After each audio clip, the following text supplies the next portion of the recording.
تو فوری نتائج کیا نکلے پھر؟ فوری طور پر تو فوجی حکومت چلی گئی، امریکہ کے حامی ہربرٹ بلیز کی حکومت بن گئی، کارٹر اور ان کے ساتھیوں کو سزائیں بھی ہوئیں۔ ریگن انتظامیہ کے لیے یہ ایک بڑی علامتی فتح تھی، جیسے ویتنام کے بعد امریکی طاقت بحال ہو رہی ہو۔ لیکن کتاب طویل مدتی اثرات پر سوال اٹھاتی ہے۔ بالکل، کنزر یہی پوچھتی ہیں کہ لمبے عرصے میں کیا ہوا۔ کتاب کہتی ہے کہ امریکہ نے جلد ہی گریناڈا کی تعمیر نو سے ہاتھ کھینچ لیا، آمداد کم ہو گئیں، ملک معاشی مشکلات میں گھرا رہا۔ تو کنزر کا نقطہ یہ ہے کہ یہ مداخلت شاید گریناڈا کی بہتری کے لیے کم اور امریکی وقار کی بحالی کے لیے زیادہ تھی۔ ایک موقع تھا تعمیر نو کا جو گوا دیا گیا۔ ٹھیک ہے، اچھا، گریناڈا کے صرف 6 سال بعد ہی 1989 میں امریکہ نے پاناما میں مداخلت کر دی، آپریشن جسٹ کاز۔ یہاں مرکزی کردار مینوئل نوریگا کا تھا۔ ایک وقت میں تو وہ CIA کے بندے تھے۔ جی ہاں، نوریگا کی کہانی تو بہت ہی دلچسپ اور پیچیدہ ہے۔ وہ CIA کے لیے کام کرتے رہے، لیکن ساتھ ساتھ ان پر منشیات کی اسمگلنگ کے بہت سنگین الزامات لگ رہے تھے۔ اور وہ ان کے ایک ناقد تھے، ڈاکٹر ہیوگو اسپادافورا، ان کا قتل۔ ہاں، وہ بہت ہی بھیانک واقعہ تھا۔ ان کی سر کٹی لاش ملی تھی، جس نے نوریگا کی ساکھ کو بین الاقوامی سطح پر بہت نقصان پہنچایا۔ تو وہ امریکہ کے لیے ایک اثاثے سے بوجھ کیسے بن گئے؟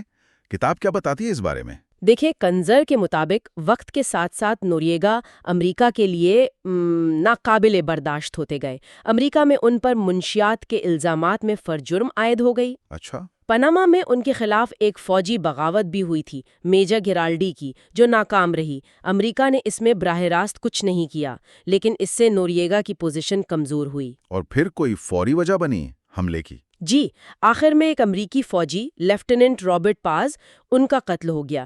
اسی کو فوری جواز بنا کر حملہ کر دیا گیا۔ اور یہ حملہ آپریشن جسٹ کاز، یہ تو کافی بڑا تھا، ہے نا؟ جی ہاں، یہ بہت بڑی فوجی کارروائی تھی۔ بہت بھاری طاقت استعمال کی گئی، اہم ٹھکانوں پر قبضہ کیا گیا، نوریگا کو پکڑنے کی کوشش ہوئی۔ وہ شروع میں تو ہاتھ نہیں آئے۔ ہاں، وہ ویٹیکن ایمبیسی میں جا چھپے تھے، ننسیاتورا میں۔ بالکل، وہیں پناہ لی تھی۔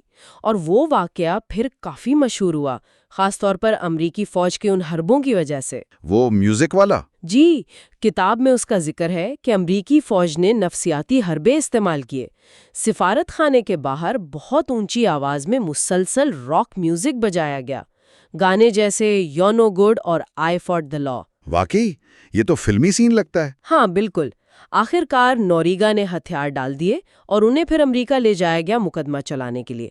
اور حملے کے دوران ہی گلیرمو ایندارا نے ایک امریکی فوجی اڈے پر نئے صدر کا حلف بھی اٹھا لیا تھا۔ لیکن اس کارروائی پر بھی تو سوال اٹھے تھے، نتائج متنازع تھے۔ جی، کنزر اس پر کافی تفصیل سے لکھتی ہیں۔ نوریگا تو چلے گئے، لیکن حملے کے بعد پاناما شہر میں بہت زیادہ لوٹ مار اور افراتفری پھیل گئی۔ کتاب یہ بھی بتاتی ہے کہ اس کارروائی میں عام شہری بھی کافی تعداد میں مارے گئے تھے، جس کی وجہ سے ظاہر ہے حملے کے جواز پر اور امریکی فوج کے طریقوں پر شدید تنقید ہوئی۔ پاناما کو دوبارہ اپنے پیروں پر کھڑا ہونے میں کافی وقت لگا۔ اچھا، 90 کی دہائی آئی، سرد جنگ ختم، ایک نیا دور۔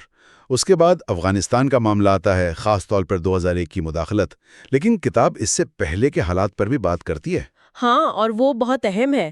کنزر کے مطابق 1989 میں جب سوویت یونین افغانستان سے نکلا تو امریکہ نے وہاں سے اپنی توجہ بڑی حد تک ہٹا لی۔ مطلب انہیں چھوڑ دیا؟ ایک طرح سے۔ حالانکہ اس وقت کی نجیب اللہ حکومت اور عبدالحق جیسے جو پرانے مجاہدین کمانڈر تھے وہ خبردار کر رہے تھے کہ خطرہ ہے، لیکن امریکہ نے زیادہ دھیان نہیں دیا۔ تو اس خلا کا نتیجہ کیا نکلا؟ نتیجہ یہ کہ ملک خانہ جنگی کا شکار ہو گیا۔ پھر طالبان ابھرے۔ کتاب میں پاکستانی ISI کے کردار کا بھی ذکر ہے طالبان کے عروج میں، اور پھر القاعدہ نے افغانستان کو اپنا بڑا اڈا بنا لیا۔ آپ نے عبدالحق کا ذکر کیا تھا، ان کی کہانی کتاب میں کیوں اہم بتائی گئی ہے؟ عبدالحق ایک اہم پشتون کمانڈر تھے، سوویت جنگ لڑی تھی۔ وہ کافی آزاد سوچ رکھتے تھے اور طالبان کے بعد والے افغانستان کے لیے ان کا اپنا ایک منصوبہ تھا۔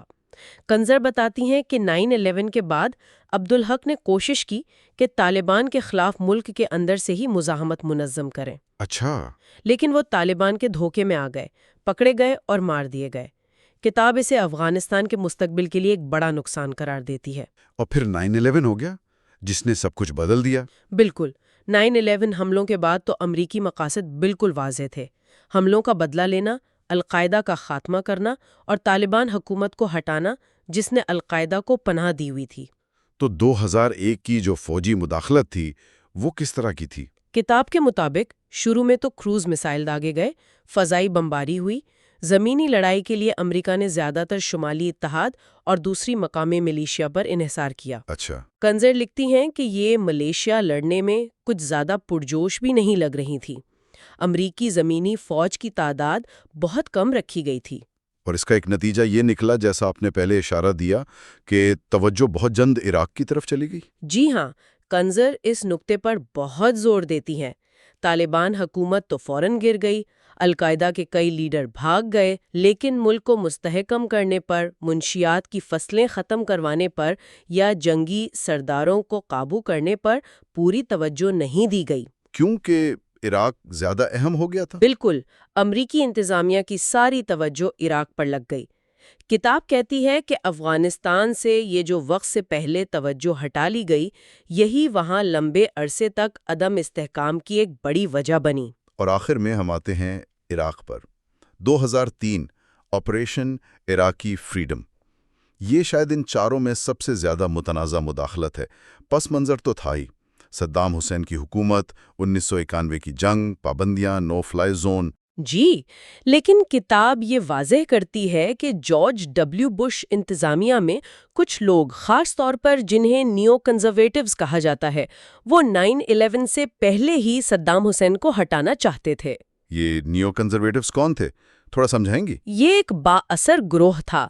ان کی سوچ یہ تھی کہ امریکی طاقت استعمال کر کے مشرق وسطیٰ میں جمہوریت لانی چاہیے اور امریکی مفادات کا تحفظ کرنا چاہیے۔ کنزر کے مطابق 9/11 نے انہیں صدام کو ہٹانے کا بس ایک بہانہ یا موقع دے دیا۔ تو جنگ کے لیے جواز کیا پیش کیے گئے اور کتاب ان کے بارے میں کیا کہتی ہے؟ سرکاری طور پر دو بڑی باتیں کہی گئیں۔ ایک تو یہ کہ صدام حسین کے پاس بڑے پیمانے پر تباہی پھیلانے والے ہتھیار ہیں، WMDs۔ ہاں، یہ تو بہت سنا تھا۔ اور دوسرا یہ کہ ان کے القاعدہ کے ساتھ تعلقات ہیں۔ کنزر دلیل دیتی ہیں کہ القاعدہ سے تعلق کا کوئی ٹھوس ثبوت کبھی نہیں ملا، اور WMDs کے معاملے میں انٹیلیجنس کو، مطلب جو معلومات تھیں، انہیں توڑ مروڑ کر پہلے سے طے شدہ پالیسی یعنی جنگ کے مطابق بنایا گیا۔ یعنی انٹیلیجنس کو فٹ کیا گیا پالیسی میں، اور بس ایک پرانے دشمن سے چھٹکارا پانے کی خواہش۔ جنگ کا فیصلہ پھر کیسے ہوا؟ اقوام متحدہ نے تو اجازت نہیں دی تھی۔ نہیں دی۔ کتاب میں اندرونی بحثوں کا ذکر ہے۔ جو اقوام متحدہ کے ہتھیاروں کے انسپیکٹر تھے، انہیں اپنا کام پورا کرنے کا وقت ہی نہیں دیا گیا۔ کولن پاول نے جو اقوام متحدہ میں تقریر کی تھی، وہ دلیلیں بعد میں کمزور ثابت ہوئیں۔ آخر میں سلامتی کونسل کی حمایت کے بغیر ہی امریکہ اور اس کے کچھ اتحادیوں نے حملہ کر دیا۔ فوجی کارروائی تو بہت تیز تھی، سنا ہے بغداد پر قبضہ بہت جلدی ہو گیا تھا۔ جی ہاں، بغداد میں وہ تھنڈر رن والی حکمت عملی کامیاب رہی۔ صدام حکومت بہت تیزی سے گر گئی، لیکن کنزر اسے تباہ کن کامیابی کہتی ہیں۔ تباہ کن کامیابی؟ یہ کیا مطلب ہوا؟ مطلب یہ کہ فوجی فتح تو مل گئی، لیکن اس کے بعد جو ہوا وہ تباہی تھی۔ کتاب کے مطابق قبضے کے بعد کی کوئی منصوبہ بندی تھی ہی نہیں، بالکل ناقص تھی۔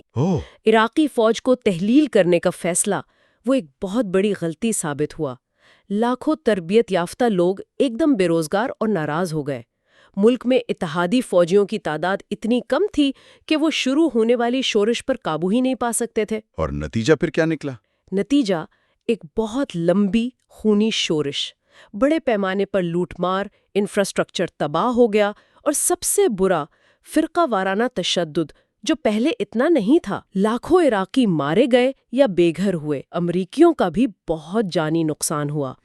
کنزر یہ بھی بتاتی ہیں کہ امریکی اسٹیٹ ڈپارٹمنٹ نے جنگ کے بعد کے عراق کے لیے ایک پورا منصوبہ بنایا تھا، فیوچر آف عراق پروجیکٹ، لیکن پینٹاگون نے اسے بالکل نظر انداز کر دیا۔ اسی ناکام منصوبہ بندی نے عراق کو اور پورے خطے کو عدم استحکام کی آگ میں جھونک دیا۔ تو اگر ہم ان چاروں مداخلتوں کا، گریناڈا، پاناما، افغانستان، عراق، ان سب کا مجموعی جائزہ لیں جو کنزر نے اس حصے میں پیش کیا ہے، تو کیا تصویر سامنے آتی ہے؟ ایک نمونہ تو بالکل واضح ہے جو کتاب دکھاتی ہے، وہ یہ کہ ہر مداخلت کے اپنے خاص محرکات تھے، جواز تھے، لیکن اکثر نتیجہ کیا نکلا؟ فوری فوجی کامیابی تو ملی، لیکن اس کے بعد غیر متوقع اور اکثر منفی طویل مدتی نتائج سامنے آئے، جیسے گریناڈا میں نظر انداز کر دینا۔ بالکل، پاناما میں افراتفری، افغانستان میں مشن ادھورا چھوڑ دینا اور عراق میں تو مکمل تباہی۔ یعنی مختصر مدت کی کامیابی اکثر لمبے عرصے کے مسائل کی بنیاد بن گئی۔ بالکل، اور کتاب کے آخر میں کنزر ایک بنیادی سوال اٹھاتی ہیں جو آج بھی اتنا ہی اہم ہے۔ کیا یہ جو حکومتیں گرانے کی کارروائیاں ہیں، چاہے وہ کتنی کامیابی سے کیوں نہ کی گئی ہوں، کیا وہ واقعی لمبے عرصے میں امریکی سلامتی اور دنیا کے استحکام کے لیے فائدہ مند ثابت ہوئیں؟ یا انہوں نے الٹا مزید دشمنیاں پیدا کی، مزید پیچیدگیاں، مزید عدم استحکام؟ یہی وہ سوال ہے جو کتاب پڑھنے والے کے ذہن میں چھوڑ جاتی ہے کہ کیا مستقبل میں جب ایسے اقدامات کے فائدے سوچے جائیں تو ان کے جو غیر ارادی دور تک جانے والے منفی نتائج ہو سکتے ہیں، ان پر زیادہ گہرائی سے غور کرنے کی ضرورت ہے؟ یہ واقعی ایک اہم نقطہ ہے جس پر سوچنا چاہیے۔